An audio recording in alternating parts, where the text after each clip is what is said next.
I am pregnant with his baby, but he is my boss. And to make matters even more complicated, his wife works in the office right next to mine. I stared at the small plastic stick in my hand, watching the second pink line appear slowly, like a ghost coming out of the mist. It was faint at first, barely visible, and I prayed that it would disappear. I closed my eyes tight, counting to 10, hoping that, when I opened them, the line would be gone. But when I looked again, the pink line was darker, bolder, and undeniable. I sat on the cold tile floor of my bathroom, pulling my knees up to my chest. The silence in my apartment was deafening. Outside, the city was waking up. I could hear the distant sound of traffic and the chirping of birds. But inside my world, everything had stopped. My name is Amanda, and up until 2 months ago, my life was organized, predictable, and safe. I was focused on my career. I wanted a promotion. I wanted to prove that I was a capable marketing executive. I never planned for this. I never planned to fall for David. The memory of that night played in my mind like a movie I couldn't turn off. It was the company Christmas party. It feels like a lifetime ago, even though it was only late December. The venue was beautiful, decorated with silver and gold lights, and there was a massive Christmas tree in the center of the hall. Everyone was dressed up. I wore a red dress that I had bought specifically for the occasion, feeling confident and a little bit adventurous. The evening had started innocently enough. I was chatting with my colleagues, laughing at jokes, and enjoying the feeling of a successful year coming to an end. The champagne was flowing, and the music was loud.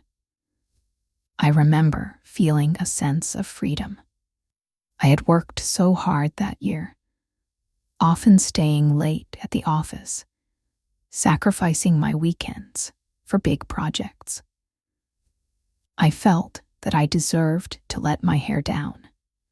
David arrived an hour late. He is the director of marketing, a man I have admired since the day I started working at the firm. He is charismatic, intelligent, and always seems to know exactly what to say.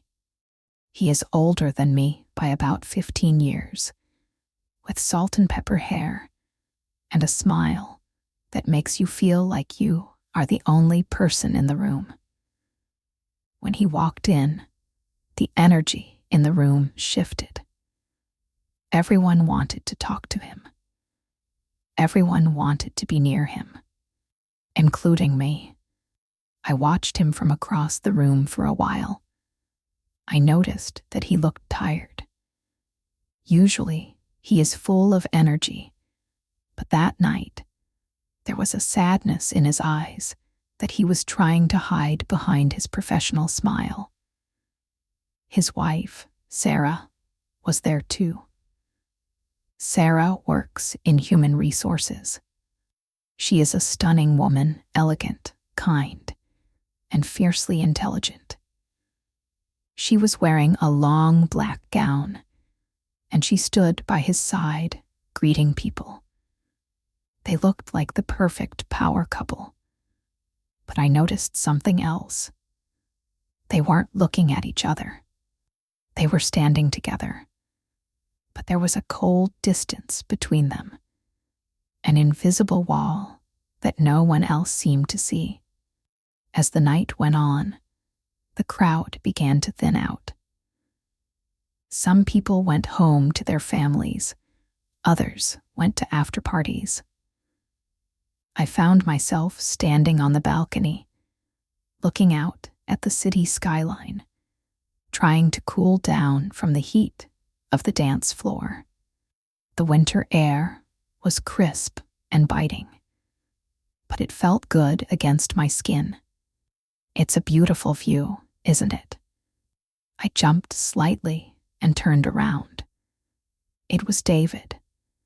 He was holding 2 glasses of champagne. He offered one to me, his smile gentle and tired. "I didn't mean to startle you," he said, stepping closer to the railing. "I just needed a break from the noise inside. It gets a bit overwhelming, doesn't it?" "It does," I admitted, taking the glass. "Thank you. I was just admiring the lights. It's hard to believe another year has passed." We stood there in silence for a few minutes, sipping our drinks. It wasn't an awkward silence. It was comfortable. For the first time, he wasn't my boss, and I wasn't his employee. We were just 2 people standing in the cold, hiding from the party. "You did excellent work this year, Amanda," he said suddenly, turning to look at me. "I don't say it enough, but I notice everything you do. The Johnson account. That was brilliant. You have a real talent." My face flushed, and I was glad it was dark so he couldn't see. "Thank you, David. That means a lot coming from you. I really love what I do."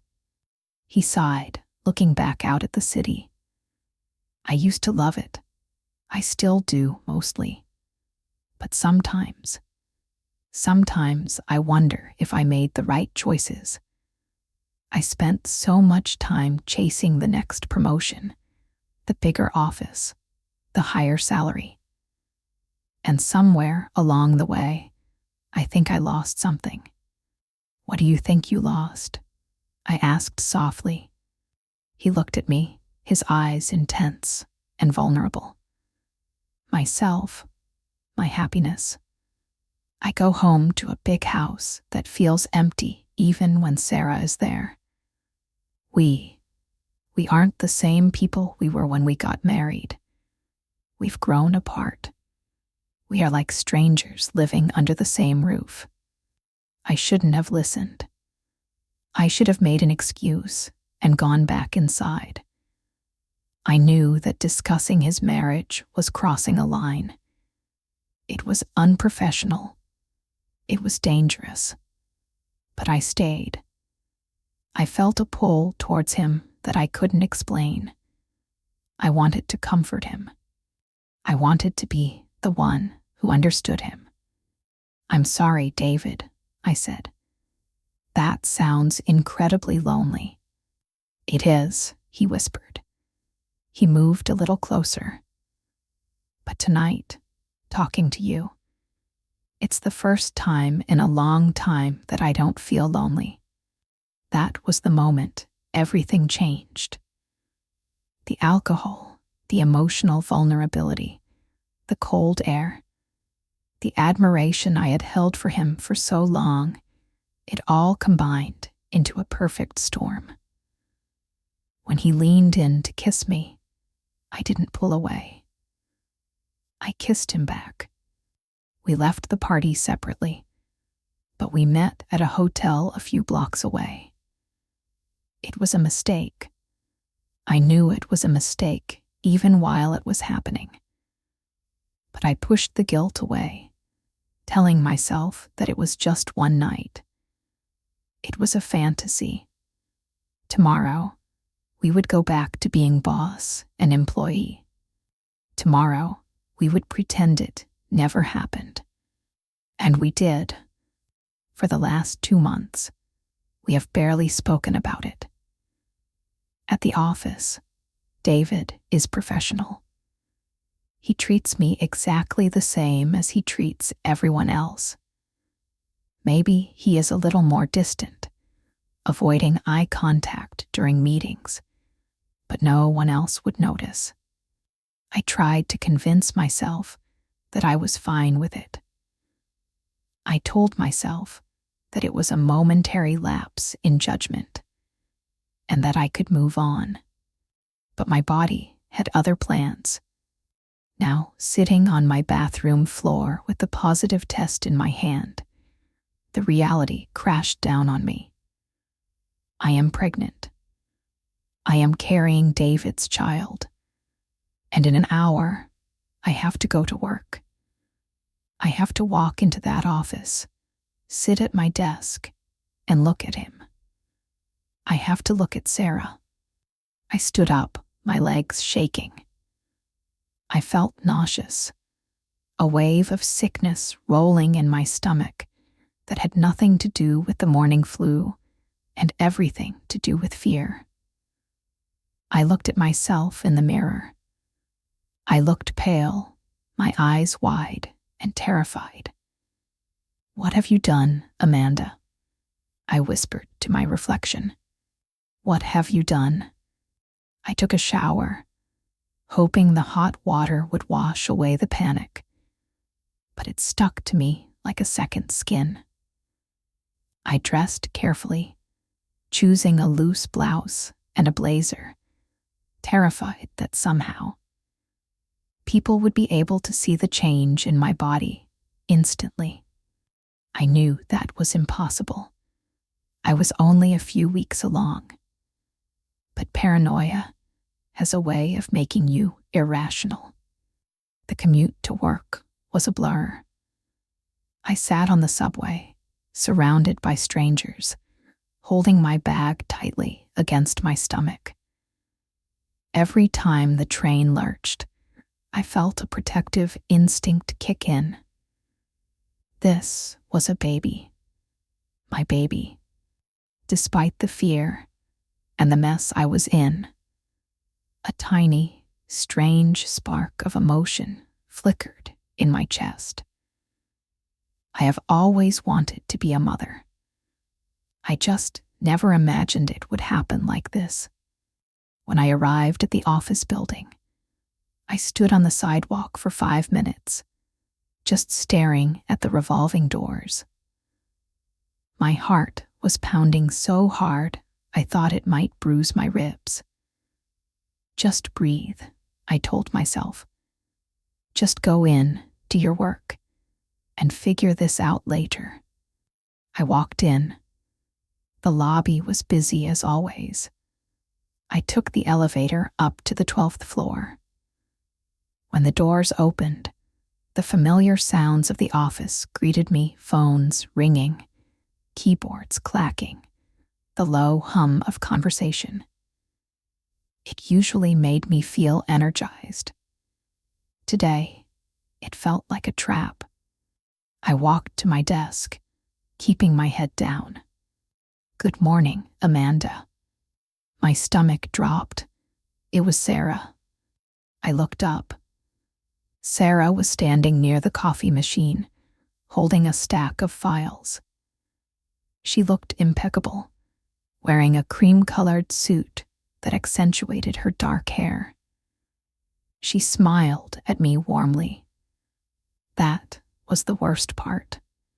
If she were a terrible person, if she were mean or cruel, maybe I wouldn't feel this crushing weight of guilt. But Sarah was nice. She remembered everyone's birthday. She brought homemade cookies on Fridays. She was a good woman. "Good morning, Sarah," I managed to say.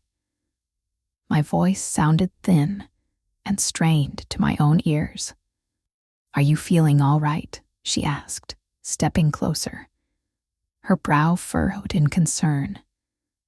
"You look a little pale. Is everything okay?" I forced a smile, digging my nails into the palm of my hand to steady myself. "I'm fine, really. Just a bit of a headache. I think I didn't sleep well last night." "Oh, I'm sorry to hear that," she said sympathetically. Make sure you drink plenty of water. And if you need to take a break, just let us know. You work too hard." She touched my arm gently, a gesture of kindness, and I felt like I was burning. "Thank you, Sarah. I will." She walked away toward her office, and I slumped into my chair, letting out a breath I didn't know I was holding. This was a nightmare. How could I do this every day? How could I look her in the face while carrying her husband's child? I tried to focus on my emails, but the words swam before my eyes. Around 10:00 a.m., my internal phone rang. The screen displayed David, Director's office. My hand hovered over the receiver. I didn't want to answer. I wanted to run away, but I picked it up. Amanda speaking. "Amanda, could you come to my office for a moment? We need to review the quarterly projections." David's voice was calm, professional, detached. "I'll be right there," I said. I grabbed my notebook, took a deep breath, and walked down the hallway to the corner office. The glass walls were frosted, offering privacy, but I knew everyone could see me walking in. I knocked and entered. David was sitting behind his large oak desk, staring at a computer screen. When I closed the door, the sound of the office faded away, leaving us in a heavy silence. He looked up. "Have a seat," he said, gesturing to the chair opposite him. I sat down. I looked at him, really looked at him. I saw the man I had admired, the man I had slept with, the man who was now the father of the life growing inside me. He looked stressed. There were dark circles under his eyes. So he started, shuffling some papers. "The projections for March look a bit lower than we anticipated. I was wondering if you had any insights on the new campaign." He stopped. He must have seen something on my face. I couldn't do this. I couldn't talk about marketing campaigns and projections. I couldn't pretend that the only thing between us was a spreadsheet. "David," I said, interrupting him. My voice shook. He put the pen down slowly. "What is it, Amanda? Is something wrong?" I looked at the blinds covering the glass wall to make sure they were closed tight. Then I looked back at him. My throat felt dry, like I had swallowed sand. I have something to tell you," I stammered. "And it's not about work." David's expression shifted from professional to guarded. He leaned back in his chair, crossing his arms. "Okay, what is it?" "I took a test this morning," I said, the words tumbling out faster than I could stop them. "A pregnancy test." The room went completely still. The hum of the air conditioning seemed to get louder. David's face went blank, drained of all color. He stared at me, his mouth slightly open, but no sound came out. "Pregnant," he whispered finally. The word hung in the air between us like a heavy stone. I nodded, tears pricking the corners of my eyes. "Yes, it's yours, David. I haven't been with anyone else. It's from the Christmas party." He stood up abruptly and walked to the window, turning his back to me. He ran a hand through his hair, a gesture of frustration and panic. I watched his shoulders rise and fall. I waited for him to say something, anything. I wanted him to tell me it would be okay. I wanted him to take responsibility. But when he turned back around, his eyes were full of fear. "Are you sure?" he asked. "I'm sure," I replied quietly. Does anyone else know?" he asked, his voice low and urgent. "No, just me, and now you." He let out a sharp breath and began pacing the small space behind his desk. "Amanda, this is complicated. You know that. You know my situation." "I know," I said, feeling a surge of anger mixed with my fear. "I know you're married. I know Sarah is right outside. Do you think I don't know that? Do you think I planned this?" "I didn't say you planned it," he snapped, keeping his voice low so no one outside could hear. I'm in shock."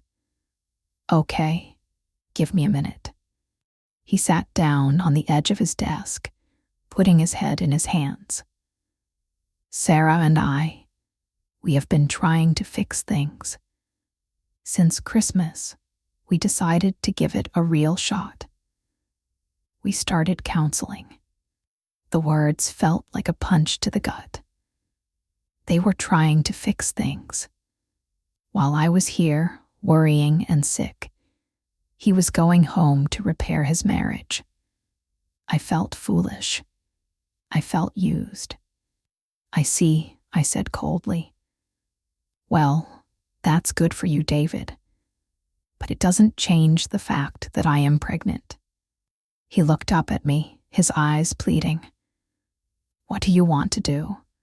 Do you want to keep it?" The question hung there.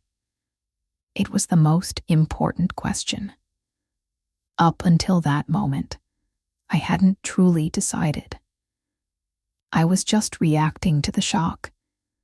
But hearing him ask it, seeing his fear, seeing that his first instinct was to protect his life and his secret, something clarified in my mind. I placed a hand on my stomach. There was nothing to feel yet, but I knew life was there. "I am going to keep it," I said, my voice steady for the first time all morning. "This is my baby. I'm not going to get rid of it just because it's inconvenient for you." David looked away, ashamed. "I didn't mean it like that. It's just, how will this work, Amanda? If people find out, if Sarah finds out, it will destroy everything. My career, my marriage, your reputation at the company. So what are you suggesting?" I asked. "That I hide it, that I pretend it's not yours?" "I don't know," he whispered harshly. "I need time to think." Suddenly, there was a knock at the door. We both froze. "David, are you in there?" It was Sarah. Panic flashed in David's eyes. He scrambled off the desk and sat back in his chair, trying to look composed. "Come in," he called out, his voice cracking slightly. The door opened, and Sarah walked in. She was smiling, holding 2 coffees. "I thought you might need a mid-morning pick-me-up," she said cheerfully. Then she noticed the tension in the room.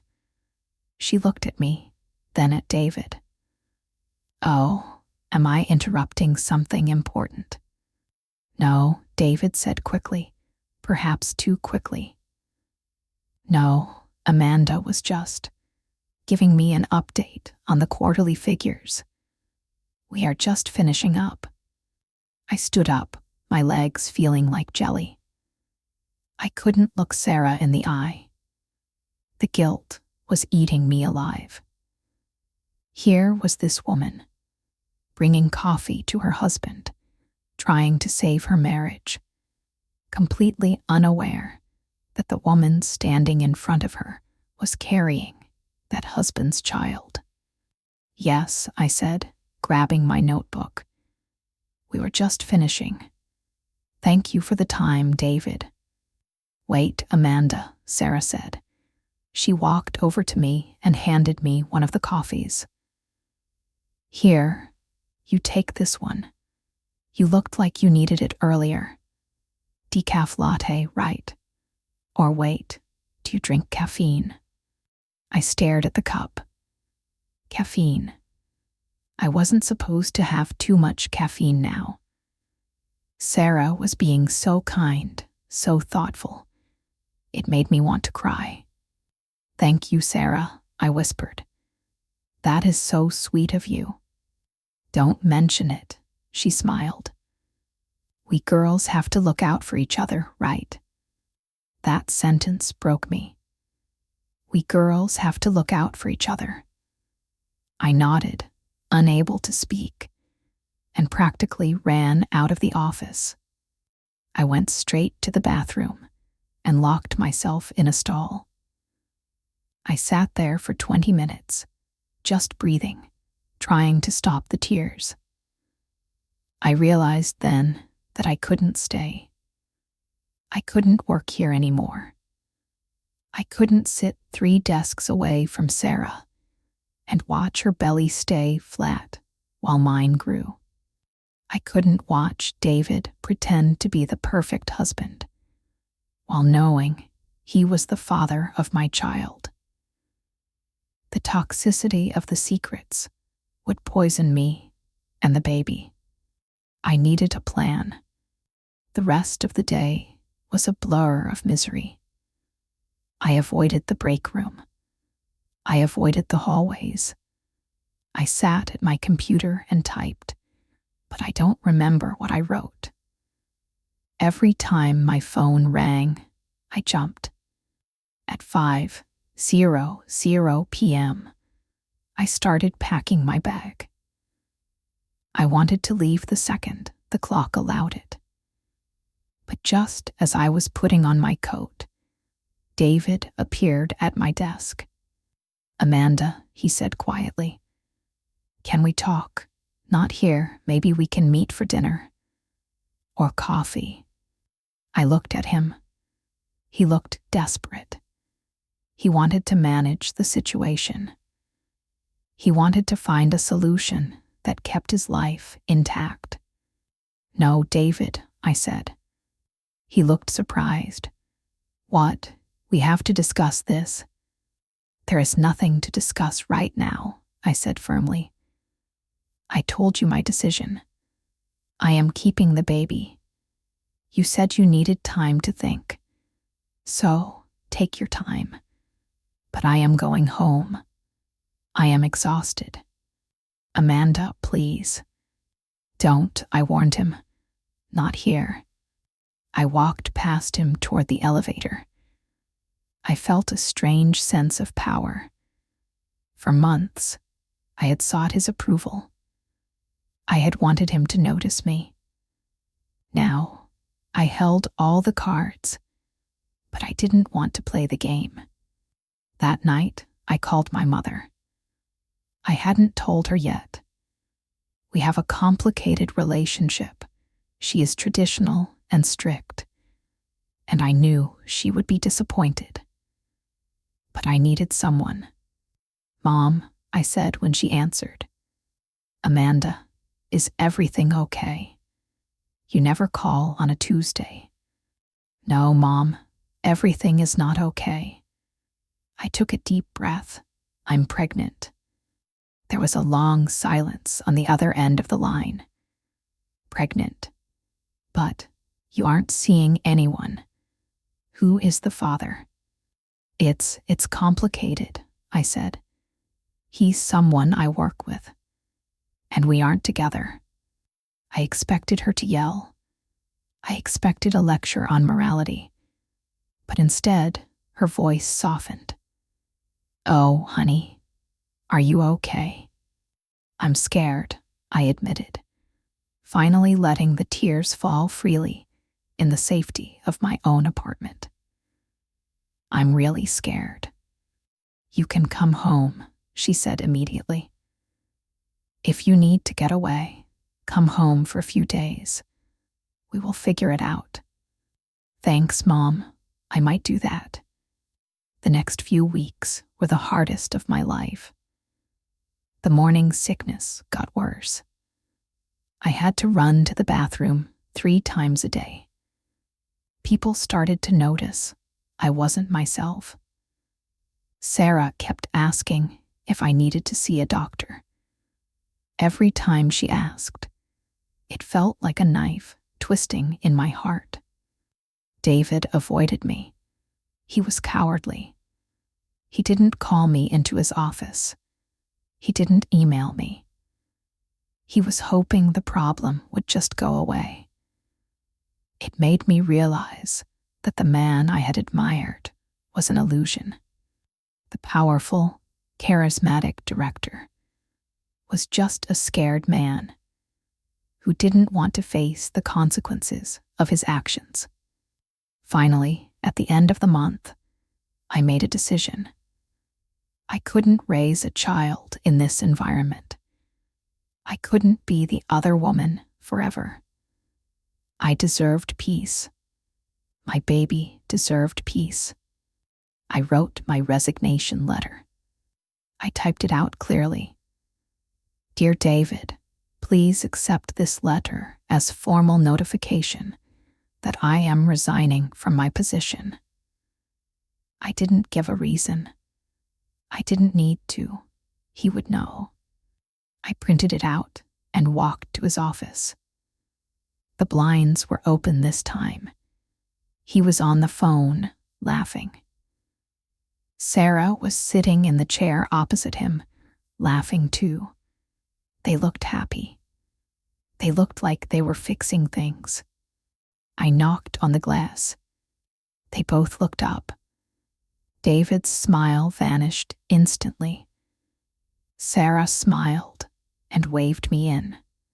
Come in, Amanda, Sarah said. I walked in. I felt a strange calmness wash over me. I wasn't shaking anymore.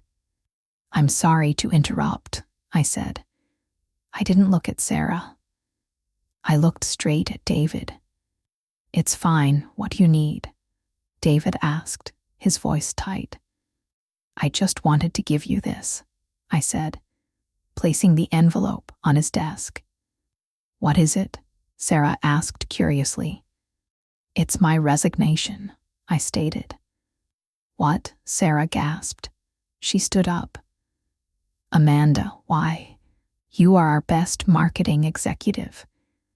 Is it the workload? Is it the salary? We can negotiate. David stared at the envelope. He didn't open it. He knew exactly why I was leaving. He looked at me, and for a second, I saw regret in his eyes. He realized that I was taking the problem away from him, but I was also taking his child away. It's not the money, Sarah, I said gently. I have some personal matters I need to attend to. I need a fresh start. I'm moving back to my hometown for a while. Oh, Amanda, Sarah said, coming around the desk to hug me. I stiffened, but I let her hug me. We will miss you so much. You have been such a bright light here. The irony was bitter. Thank you, Sarah. You have been very kind to me. I wish you both the best. I looked at David over her shoulder. Goodbye, David. Goodbye, Amanda, he said hoarsely. Good luck. I walked out of that office and didn't look back. That was 6 months ago. I am sitting on the porch of my mother's house now. It is summer. The garden is in full bloom, filled with roses and hydrangeas. My belly is big now, round and heavy with life. I can feel the baby kicking. It's a boy. I never told Sarah. I decided that destroying her life wouldn't fix mine. Maybe that was weak of me, or maybe it was mercy. I don't know. David sends money. He set up a bank account for the baby. We have an agreement through lawyers. He will support the child financially, but he won't be involved. He chose his marriage. He chose his reputation. And I chose myself. It hasn't been easy. There are nights when I feel lonely. There are nights when I wonder, what if? What if I hadn't gone to that party? What if I had told Sarah? But then I feel the baby move, a small flutter against my hand, and the regret fades. I found a remote marketing job that allows me to work from home. It pays less, but I am happier. I breathe fresh air. I eat my mother's cooking. I am preparing a nursery in the spare bedroom. I thought my life was over when I saw that positive test. I thought I had ruined everything. But as I watch the sun set over the hills, painting the sky in shades of orange and purple, I realize that I didn't ruin my life. I just changed it. Sometimes, the things we think are mistakes are actually detours to where we are meant to be. I am pregnant with his baby, yes. But he is not my boss anymore. And I am not just an employee. I am a mother. And for the first time in a long time, I am looking forward to the future. I am ready to meet the little person who saved me from a life that wasn't really mine. I took a deep breath, filling my lungs with the sweet summer air. The baby kicked again, stronger this time. I know, I whispered, rubbing my stomach. I can't wait to meet you too. Life is messy. It is complicated. It rarely goes according to plan. But as I sat there, I realized that even in the mess, there is beauty. And that is enough for me.